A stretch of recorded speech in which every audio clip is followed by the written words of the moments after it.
Hi, everyone. Welcome. My name is Melissa Katz. I'm a clinical social worker and the Senior Director of Programs and Services at the Long Island Alzheimer's and Dementia Center.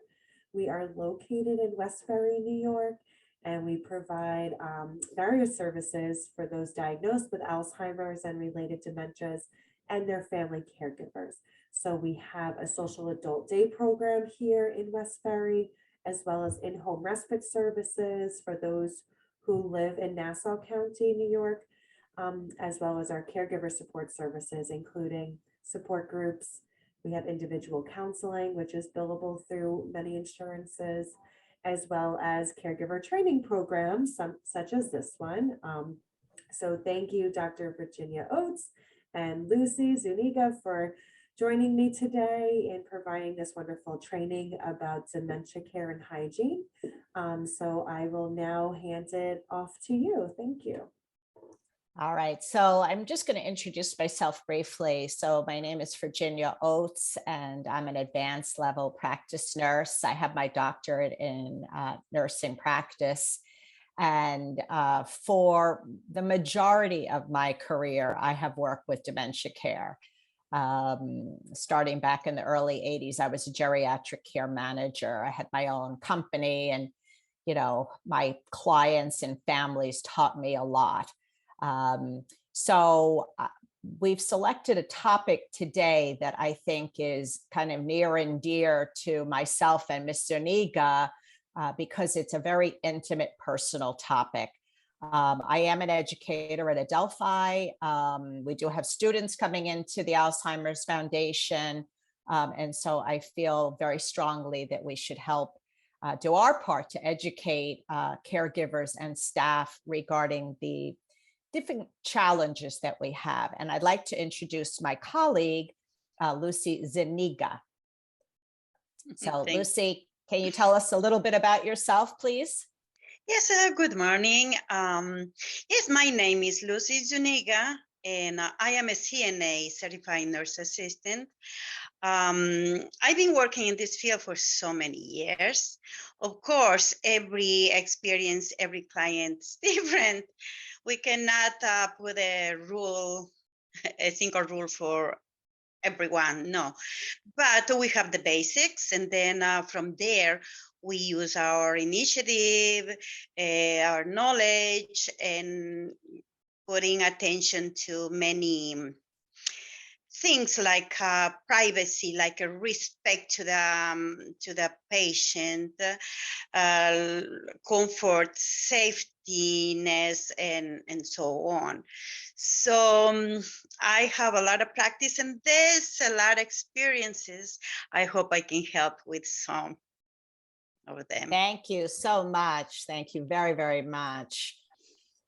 So we had selected this topic, dementia and personal hygiene, because of the seriousness of the topic and the intimate nature of it.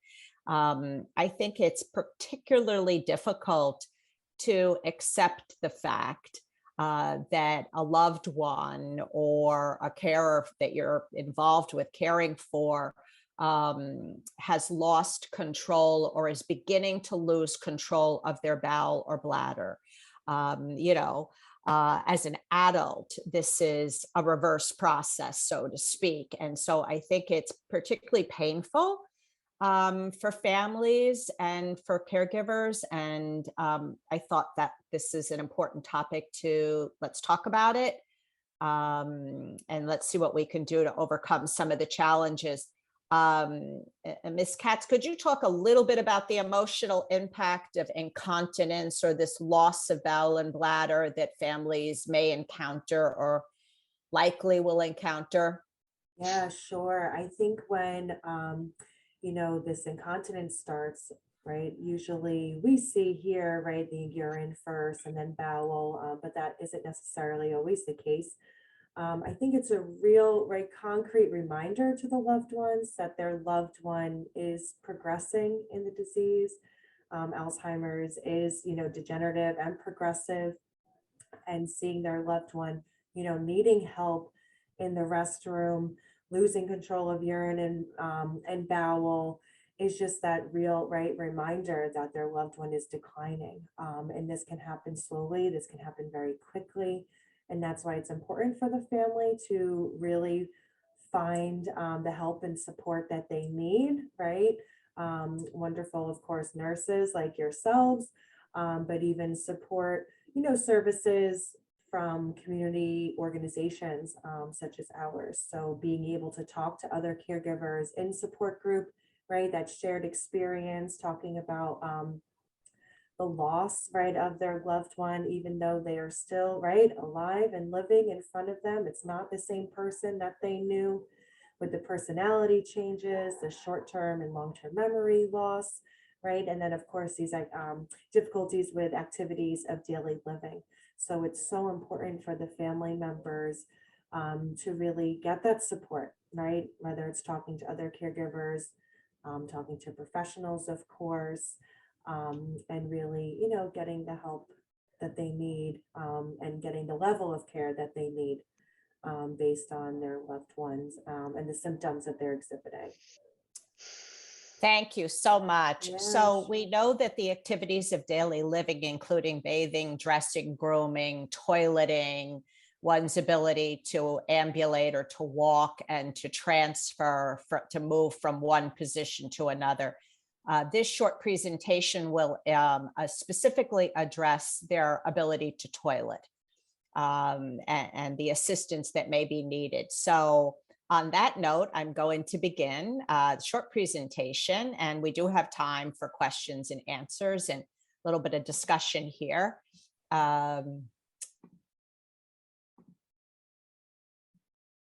So this is presented by myself in collaboration with Ms. Zuniga.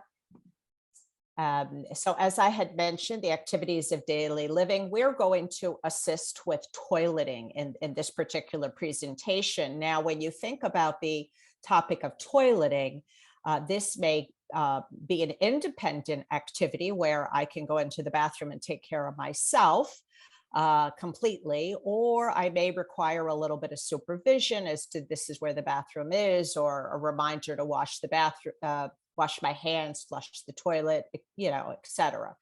Or I may require additional assistance with clothing, etc. And then potentially I may need total assistance. So we refer to that as a continuum of care. So you and I are all independent in our toileting. If we have a cognitive loss at periods of the time during the illness, we will require more supervision and assistance, and that's why we're here to help with this. So the levels of memory impairment and the need for supervision with hygiene address this various topics. So what is the level of memory impairment? So I might be just a little bit forgetful, or I may, need reminders. And so we know that there are different stages, of dementia, whether it's Alzheimer's or related dementia. Dr. Oates, I'm sorry to interrupt. Did you want to share your screen? Did you have a presentation that you wanted to share? You don't have to, but I just wanted to check. Okay, perfect. Okay, so you didn't hear that, or you did? You We did hear. We heard Okay. it. Just couldn't, Okay. just couldn't see it. So. All right. So this is the Okay, levels of memory impairment that I was referring to. So we may need to just remind the family members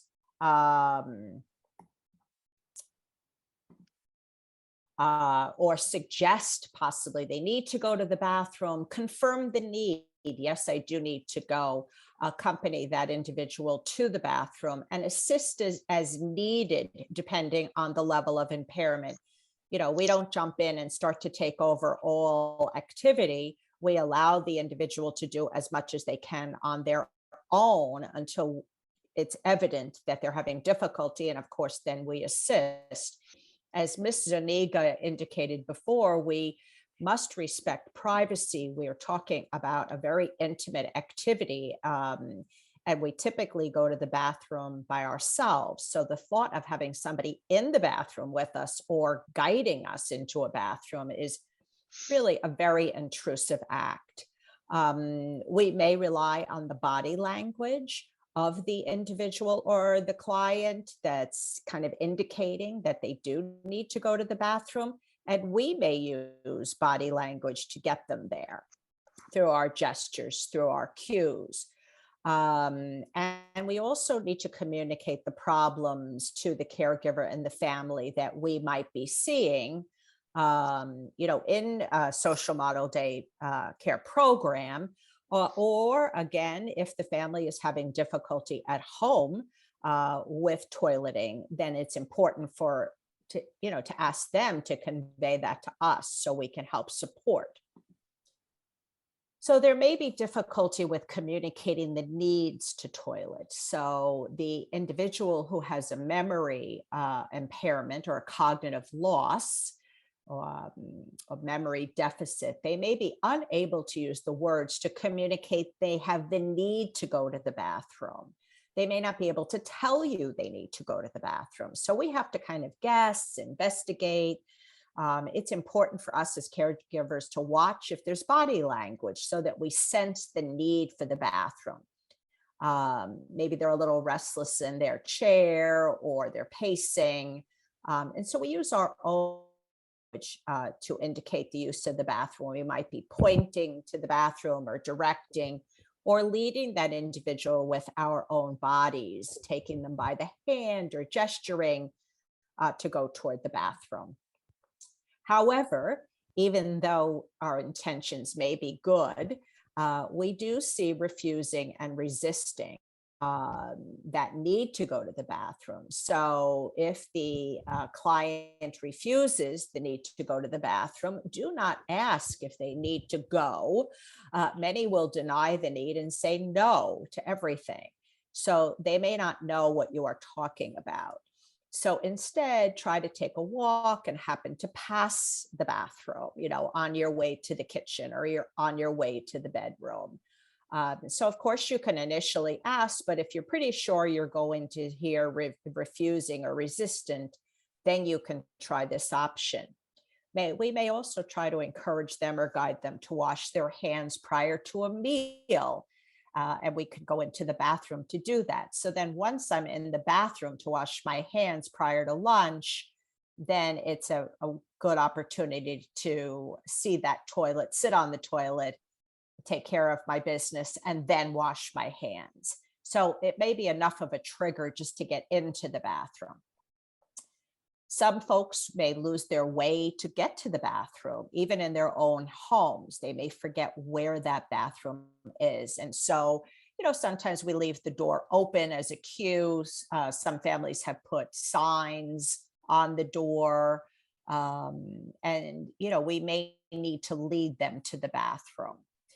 This is sometimes difficult if patients have moved from one home to another or an apartment to a different apartment. But not even always with the move, just sometimes part of the decline of our memory. Others may have difficulty actually ambulating or walking into the bathroom because of their physical difficulties. Maybe I've got a loved one with arthritis or somebody who's had a stroke or who has difficulty with their legs.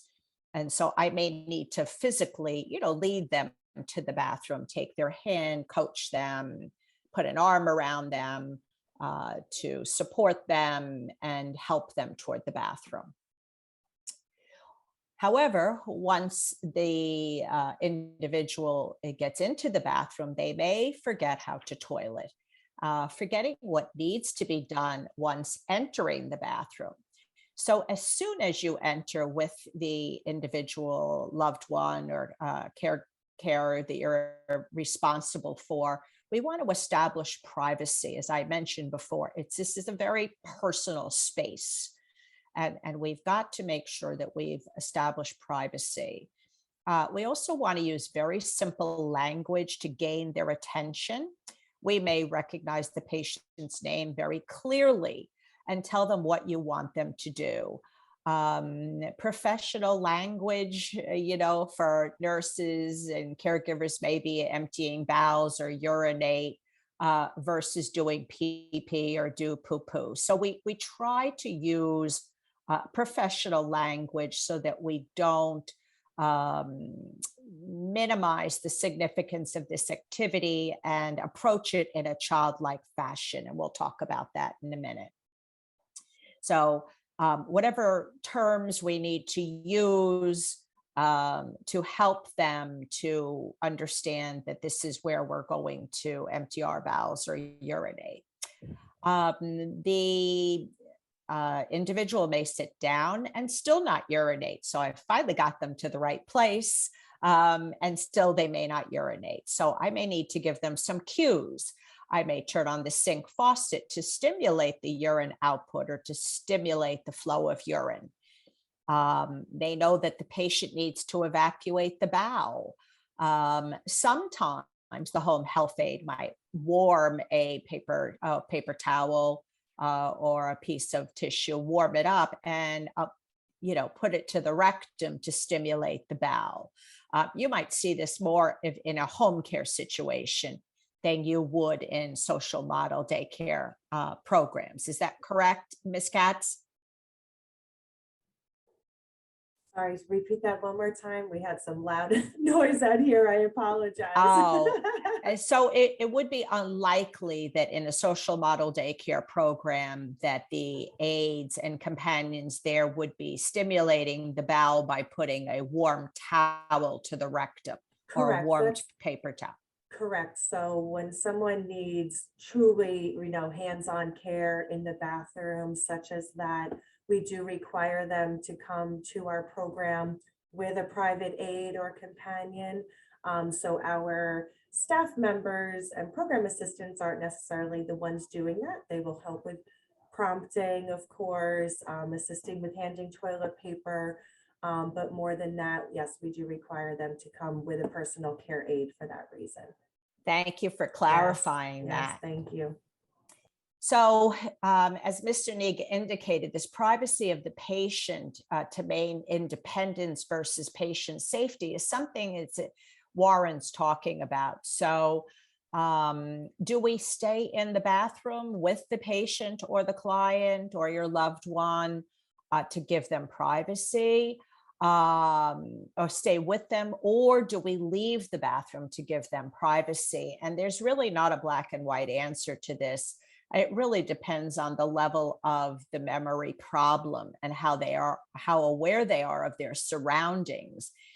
If you feel that they are impaired to the extent where leaving the bathroom could be troublesome or dangerous, and then by all means stay in the bathroom with them. However, if it's kind of in those middle roads, we may leave the bathroom, but we would leave the bathroom door ajar or open, and we would stand right outside the door. We would not go away and perform some other type of task or take care of something in the oven or take care of another client at the program. So leaving that bathroom door ajar still gives that patient or client privacy, but also allows for safety, because what we don't want to happen is we don't want the individual to get up off the toilet and to fall to the floor because they are in the bathroom by themselves. And we've seen many an accident happen when a client or patient has been left in the bathroom.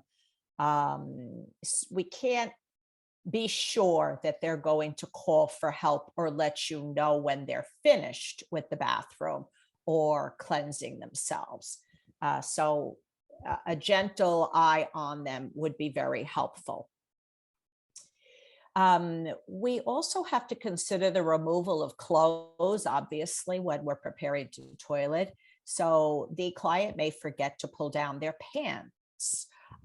We may need, in the old days, most of the women wore dresses, so it was a little bit easier, but most of our clients and most of us wear slacks every day. But yet, if I need to get to that bathroom, I may need some assistance in pulling down those pants. I need to ask permission if I can help them, to assist them pulling down their pants. They may pull down their pants, but forget that there's underwear underneath. So I may need to, of course, then ask permission to pull down their underwear, sit down. I may leave that faucet running to stimulate that urine, but I'm not going away. I'm not closing that door tight. I'm keeping an eye. I don't want to offend the client, but I also want to maintain safety and prevent a fall. Buttons, belts, zippers. This may prevent the client or patient from quickly getting to the bathroom. Using sweatpants or elastic waistband pants is actually preferable. It is a little bit difficult to change one's style of clothing, especially if they're from the old school, so to speak, and, wear a nice pair of slacks and a belt and suspenders, etc. And now we're asking them to wear sweatpants. But fortunately, in the clothing line, there are options for adaptive clothing that may also be fashion savvy. So we have the issue of cleansing oneself. You and I go to the bathroom, and we know to use our toilet paper for the females, and we cleanse from front to back. But if I have a cognitive impairment or have dementia, I may forget to properly clean myself. I may forget how to do this properly. So unfortunately, then if I'm a patient with dementia, I may soil my hands. I may put that toilet paper to the bathroom wall because I don't realize, what's on it and what do I do with it. So I have to use a gentle technique to clean that patient. So I put my gloves on to assist them in cleaning the patient. They may be able to clean themselves, and I can just be there to give them the reminders. But there are those patients or loved ones that I actually have to help clean them. They may not be able to reach, or they may forget how to cleanse the private area. They may clean with the toilet paper, look at it, see what's on it, and now soil the toilet paper and use it again. So depending on the gestures and what you observe is how you would intervene. So Ms. Zuniga, would you narrate this slide, because this talks about infection control and assistance with toileting. This is one of your tips that I thought was very helpful that might help families or caregivers.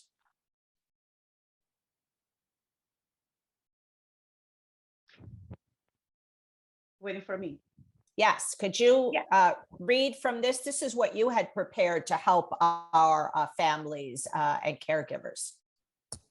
Yes. When we have a patient, a person in that situation, we are inside the bathroom and we help them because like Dr. Oates, you said before, depends on the level, and we wait outside, but we know that the patient cannot do himself or herself proper clean. So we go in, and of course we have to wear gloves.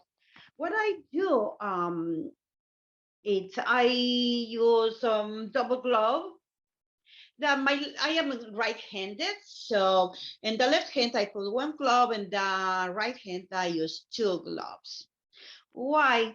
Because when I clean the person, sometimes it can slide and I can soil my glove. So, and after that, when the person finished with toileting and everything, I had to flush the toilet and help the person to pull up the pants, the undergarment pull-ups, or in this case will be pull-ups. So we don't want soil everything, right?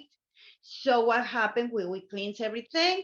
We dump the paper toilet and the towel, the wet towels we use to clean better, and we remove one glove from the right hand, so you have a clean hand.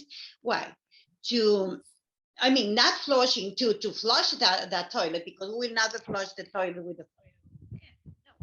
So before to flush the toilet, we put the glove, and then we help the person Hey, Lucy, your sound went off. If you don't mind, maybe speaking a little I'm sorry. closer. Yes, there you go. Thank you. Can you hear me better? Did you hear Yes. what I said? Yes, yes. Oh. Just the last sentence. Oh, what I said about the gloving. Yes, we heard All about right. the gloving. Yes. So I personally use, I put gloves, but I double glove the right hand. So after cleaning the patient, I remove the glove, and then I will flush the toilet with a clean hand, because we don't want to soil anything around. We don't want to soil the patient's clothes or anything, because will be a tremendous contamination. We don't want that. So yeah, that's what it is. It's very important, avoiding contamination, because we don't see the germs. Germs are there, and we have to put a lot of attention of that. All right, so thank you, Mr. Niga. You're also indicating that you should not leave the bathroom with gloved hands, and you should use paper towels as a barrier to turn off the faucet, turn off the light, and open the bathroom door. Yeah, that's right. So we'll make the patient also wash hands, even though they didn't use it. But we need to keep going with that. And of course, no gloves out of the bathroom, no gloves. We dispose in the bathroom. And then we'll go out, because from there we'll go where? To the dining room, to the kitchen or something. Or if the person didn't want to go to the bathroom or didn't understand. So like Dr. Oates say, before a meal, we invite them to wash their hands. So in that moment, we take the chance to make the person use the toilet. So of course, gloves no out of the bathroom, and we have to, as caregivers, we have to wash hands, even though we were not touching anything.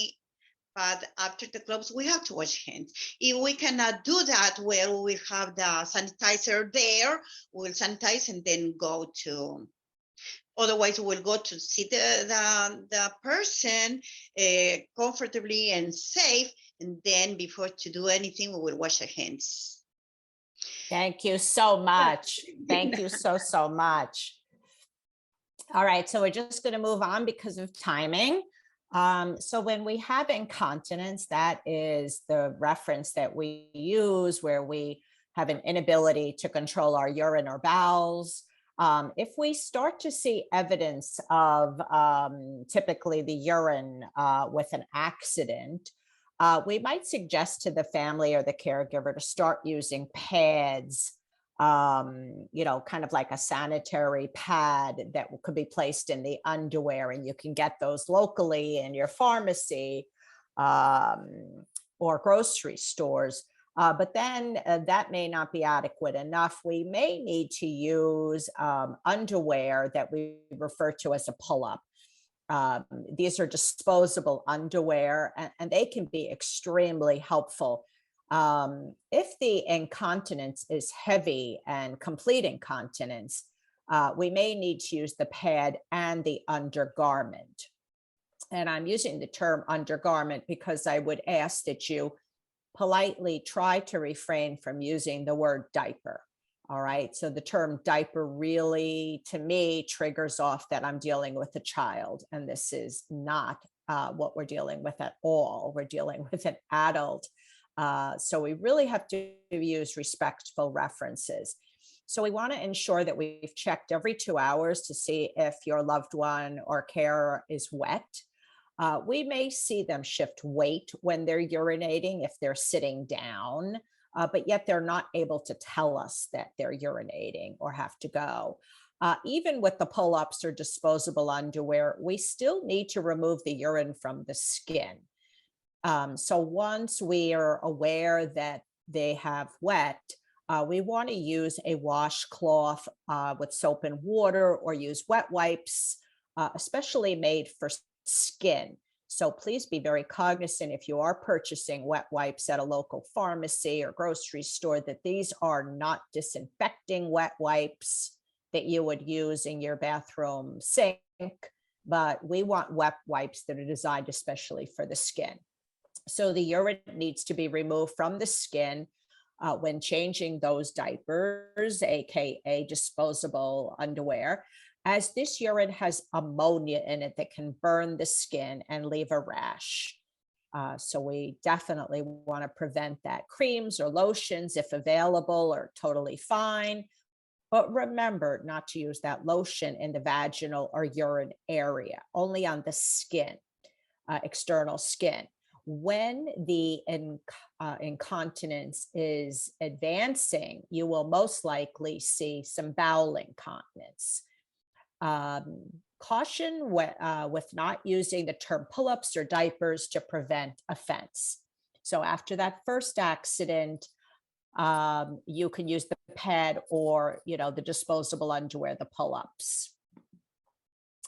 We want to establish a toileting schedule, returning the individual to the recreation room if they're at a social model daycare program, or to the living room or den at home, checking the time so you know when to bring them to toilet again.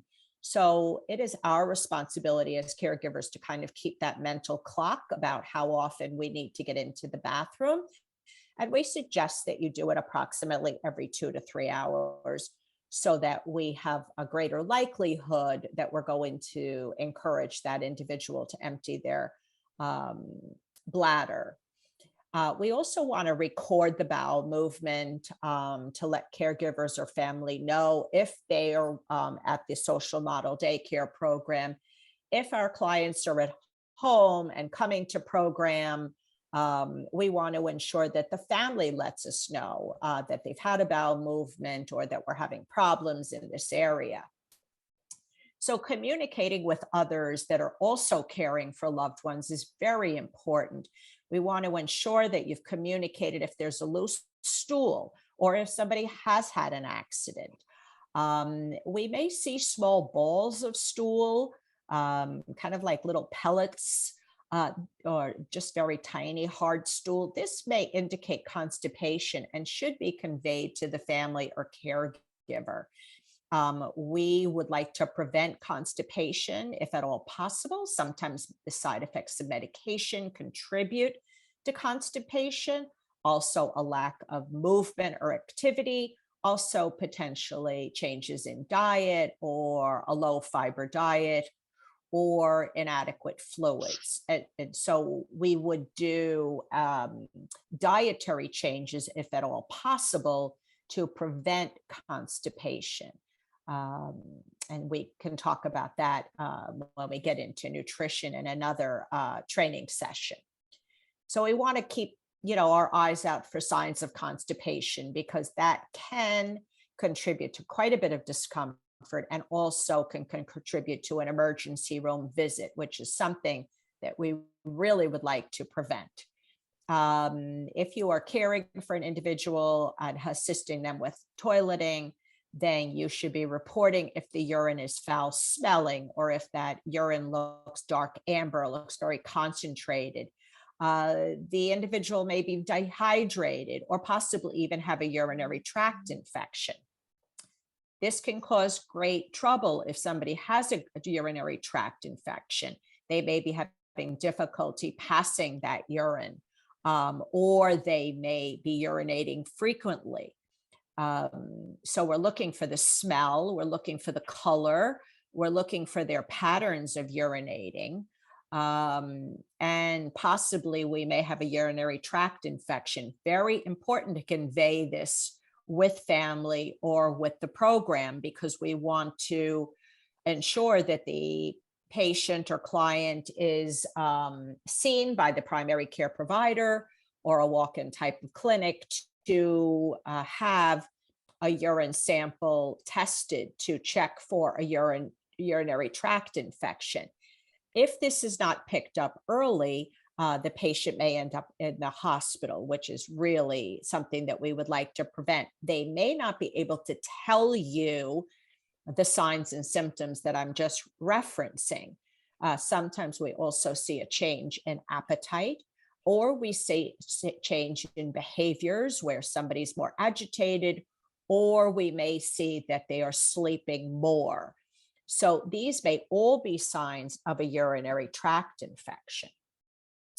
And why are individuals, older adult individuals, more susceptible to urinary tract infections? Physically, the urethra in the male and the female older adults shorten, and therefore they are more susceptible to urinary tract infections. So physically, we have changes that predispose them, and we will see more urinary tract infections in this population. So it's very important that we have our eyes out and we are watching for changes.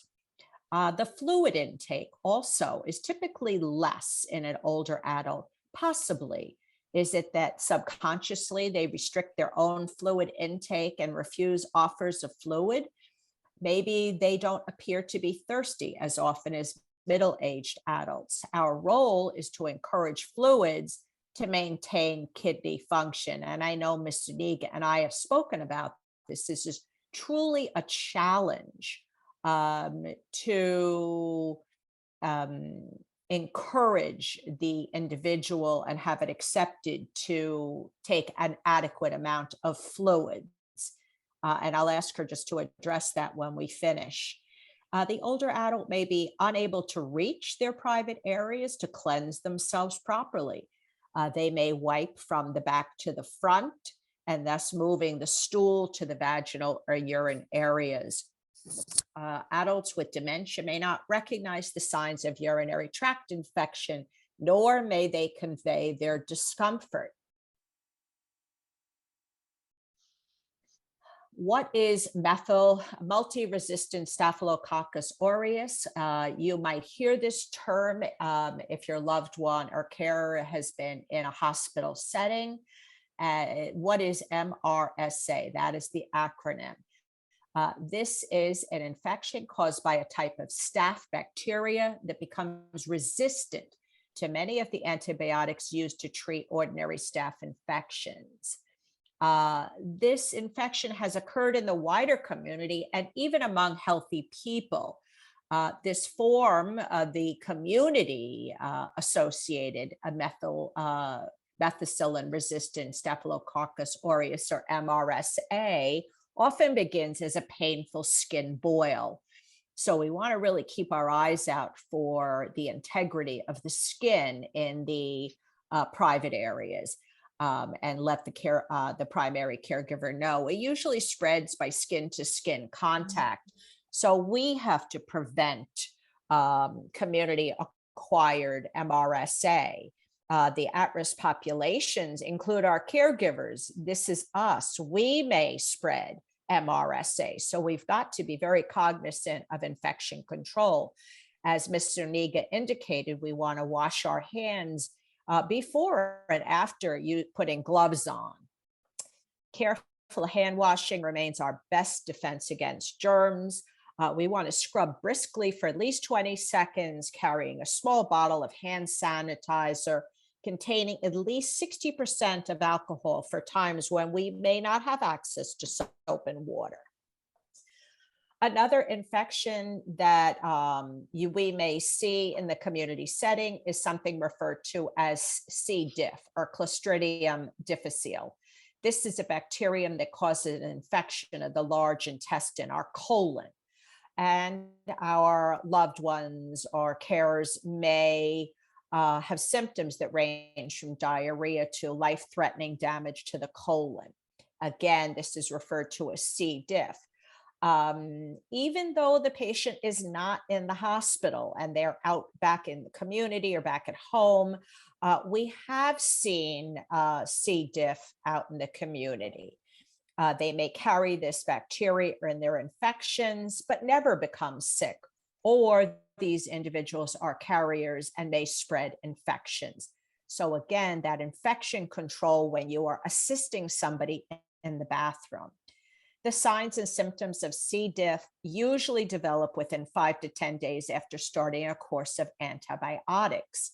So those antibiotics are used to prevent and to address infection, but it also takes away the normal flora in the bowel, which prevents, which kind of gives us a healthy balance in our intestines. And so after antibiotics, we have to watch for the signs of changes in the bowel, as we may be seeing a C. diff infection. And if that is the case, we need to ensure that the individual has gotten to the primary care provider and to have a stool specimen. It could occur as quickly as a day after a course of antibiotics, but it can be seen up to 3 months later. So the risk factors for C. diff include that antibiotic use that disturbs the gastrointestinal system. Who is at risk? Primarily the individuals that we're referring to, those that are older but also have dementia in our particular case. And we may see a mild to moderate infection. We may see a watery diarrhea 3 or more times a day for more than one day, or mild abdominal cramping and tenderness. C. diff can enter the body through human or animal feces. Surfaces in the room, as Ms. Zuniga indicated, we want to make sure that we are not bringing stool to the sink with dirty gloves, etc., or unwashed hands. Also, this can come from soil, water, or food, including meat. So as I indicated before, hand washing is our best defense to prevent C. difficile in healthcare settings, including our social model day programs, but also in our home care environments. As far as cleansing our healthcare settings and in our homes, we should be cleansing the bathroom with something that is a product that contains bleach, so that those C. difficile spores, if they are evident, not that we can see them, but we can help to erase them. What can we do to prevent infection during personal hygiene? Donning and doffing those gloves. Hand hygiene, washing our hands with soap and water before and after the use of gloves, our hand sanitizers, as Ms. Zuniga shared, possibly even double gloving your dominant hand or the hand that you use the most to help somebody cleanse. Do not reuse those gloves. Carry extra gloves with you. And wearing gloves for appropriate tasks. So ensuring that we're not bringing those soiled gloves into the dining area or to a patient's bedroom or living room.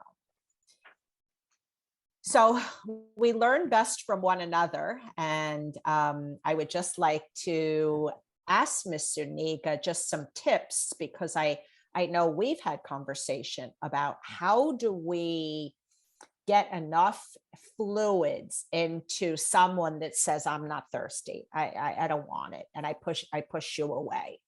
What have you done? What efforts have you initiated in order to ensure that someone has, you know, as much of the recommended fluids as possible? And we could say that recommended fluids for your average individual could be about 2 liters a day. Right. And so you're thinking, how am I ever going to get this patient or loved one to drink? So do you have some tips on what you could tell families and caregivers? What could they do to ensure that their loved one or care has enough fluids? What have you done that's worked? Yeah, this is really a challenging task, or it's a problem, because really the elderly, they don't want to drink for some reason.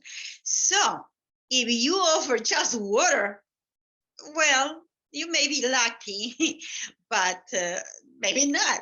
So, you know, a little bit here, the sip of it. You're not going to give at once the whole glass of water because they will not drink.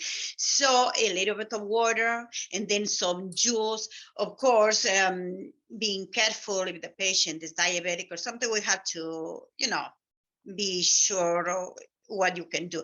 And so what you offer juices, you offer gelatin, that's water too, and it's nutritious. Soups, broths, a fruit, for example, watermelon or fruit that contain a lot of juice. So you offer all kinds, because if you say water, sometimes they taste, they don't agree with that. So we gotta, you know, soups they can drink at any time, no problem. So you have already like a chicken soup or something like that. Milk doesn't have to be water. Right. And right. yeah, Thank so you. a little bit at a time. A little Thank bit at you. a time. It's been my experience that typically the older adult population is not water hungry. If I look around my classroom, almost every student in this generation has a water bottle, right? Everybody's dragging around a water bottle. But you have to remember, many older adults have only had fluids at mealtime. You know, they had a cup of tea or cup of coffee with every meal, or they had a glass of 7-Up or ginger ale, but this was not a generation that drank a lot of water. And so we've got those kind of generational differences. So how do we walk around it? And you've given some really good suggestions. We also can have fruit pops or milkshakes, or applesauce or hot cereal where we've added the water, we've added the milk. You know, be creative on getting those fluids in, and it, you know, it can be really super frustrating, but in your mind, then you're kind of keeping track throughout the day how much they've had. And I would agree totally with Miss Zuniga about, you know, if you put up an 8, 10, 12 ounce glass in front of me, you can be sure that that's not going to be taken in. But if you put a little tiny water bottle, you know, the little mini ones, and encourage that person to finish that, that's fine. They may have in their mind that I'm only drinking water when I take my pills. Again, it's kind of another generational issue. So we want to ensure that fluid intake for so many reasons, for kidneys, but also for bowel function, to minimize the amount of problems that we have. So, Dr. Oates, I have something to add. yes. Also, in order to encourage them, they follow what you do. So you said, oh, I brought for you this tea or this milk or this juice. You brought for yourself too a little bit. Even though you're not drinking, you can just pretend, okay? So, okay, let's drink. And then they feel like a company, and they feel encouraged and they do it. Right. But you brought up also a very good point about not just water. So maybe I like root beer soda, you know, or I personally like chocolate milk. So you're going to be able to get my fluids in if you give me a thing of chocolate milk. Or, Exactly. you know, maybe I like half and half iced tea and lemonade. You know, so we could also go back in history a little bit with them, what they liked. Might be a Coke float. So I might put a scoop of ice cream in and Coke. I mean, whatever it takes to ensure that we get those fluids in is really kind of our aim. So, Ms. Katz, I'm just going to ask you, do you have questions from your staff or from working with caregivers that you would like to ask us? Yes, I do have one that always comes to mind. It comes up often in the caregiver support group, specifically the spousal group, about incontinence of urine during the night, and issues with maybe, you know, leaking through the disposable underwear, and of course concerns with hygiene during that time, because maybe their loved one is in bed for, you know, 10, 12 hours is a long time. So I'm wondering if you can speak to that a little bit, or if you have any suggestions for them. So Ms. Zuniga, would you like to start off with that? Yes, okay. Well, in the night, of course, we'll put pads, waterproof pads in the bed. Mattress covers first, and then water pads, so we don't soil. And of course, they will use the underwear, I'm going to say, or the pull-ups, or depends the level of impairment diapers, right? So if they urinate a lot, so we'll put it in order to protect so it will not leak, pads. In the night, I used to use like a maternal, but right now there is pads for nighttime. So they are more absorbent. We put in the pull-up, in the inside of the pull-up, so it has more protection. And then when for men especially, it's a little more challenging. What I used to do is from a diaper or from the pull-up, cut it the edges and double up, put them inside the pull-up, put this pad, like cutting all the extra from the pull-ups. And that protect a lot, because also there is some cases that if you wake up the person to go to the bathroom in the night or change a pull-up, this person will be not able to go back to sleep. So we are causing problems there. And so we have to judge. And that's what I did, so it will absorb. Of course, if you can do at least once, in the night and change, but it all depends if the person will go back to sleep. We have to judge those things.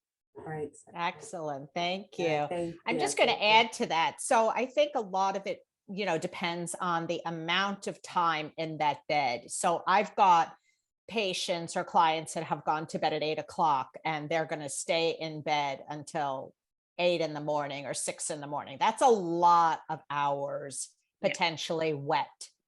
And so, what can we do about that? And so, as Mr. Niga said, we really kind of have to judge. And so there may be someone that I can, change, or sit at the side of the bed to use a urinal, or change that undergarment before I go to sleep at 10 o'clock, if that's my routine, so that I know at least it's done then. And then we just have, the night.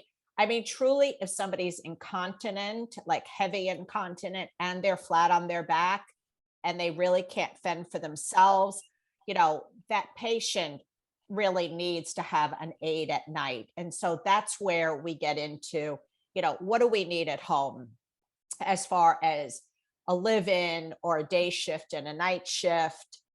You can't expect a live-in to be up half the night changing somebody. It's not going to work. You're not going to be able to keep that person, and it's not right. So, of course, there's the affordability issue of I've got to pay a day shift and I've got to pay a night shift. So I would like to add something where you finish, Dr. Oates. Okay. And so, what can you do at least during the night to keep them as dry as possible and not to face a completely sopping wet bed in the morning? Now, again, in the morning, if this is the case where they've been in bed for, 8, 10, 12 hours, and we're now starting the day after they've really have drenched, their skin, that is when I would really push for a full shower. Can we get them up? Can we get them into the shower on a shower chair to be cleansed properly? Yes, sometimes it's just a bed bath is all that I can do. But that is at least an assurance that I know that urine has been removed from the skin. But I'm also, and Mr. Niga and I have worked together in the past, if I'm going to put on an undergarment at night, and if they're in the bed for many hours and we know there's incontinence, I may protect that skin with some type of a skin protectant. Some people use Vaseline, some people use Balmex, they use zinc oxide, whatever you're going to use, but something to protect the skin so that urine doesn't infiltrate. I don't know it. Thank you. Mr. Yeah. Niga, did you want to add to that? Yes, just putting the ointment, like, I don't know if I can say the names, but It's well, I fine. use that. A&D, it nurture the skin, protects. So it's a great thing to put that, you know, in the groin and the buttocks to do that. But one thing I forgot to say is we don't provide water to the person too late in the night. No, because and then they will urinate later. So if they eat dinner like 4 o'clock or 5 o'clock, well, until there, that's it. No more, because as later you give water or fluids, they will have put later, because that will be. So that it's one thing. Another thing I forgot to say is about the hydration. In the mornings, it's great to give a nice glass of water or apple juice or any juice, depending the health of the person. And it helps even for to avoid constipation. I used to do with, well, not everyone agreed, but most of my patients did, like a warm water. Oh my goodness, that's great for going and empty the bowels. Thank Those, you. those are really Okay. great tips. Thank you for that. Yeah. So just lastly, I would say, you know, as far as at what time to restrict fluids, it's going to depend on, you know, what time they're up during the day, because we've got to ensure that enough hours they've had the adequate amount of fluids. So, you know, in some homes where Mr. Niga has worked, it might, you know, they might have stopped giving fluids at 5:30, 6 o'clock. In another house, it might be 7 o'clock. You know, there's not a magic number, but the point is to kind of start to limit the evening fluid intake. Yes, there could be a small bit of water. Obviously, we're not going to be cruel. I'm thirsty, you know, but we're not going to have a whole bunch of fluids. And also remember your caffeine. So we're trying to keep caffeine free after 4 o'clock to ensure a good night's sleep. Do you have any other questions for us? I do not. I mean, we covered so many different topics. I can't thank you enough. The tips about getting more fluids were so great. So I look forward to sharing that, you know, with our staff and families as well. So thank you so much, you know, for your time. And I think even, yeah, listening to this, there's so many, you're right, there's so many other great topics that I think we can cover in the future. So I look forward to continuing to collaborate. Well, thank you for having us today. It was a pleasure to work with you and Mr. Niga, and we look forward to visiting with you again. Yes, thank you. All right. Bye-bye, everybody. Bye.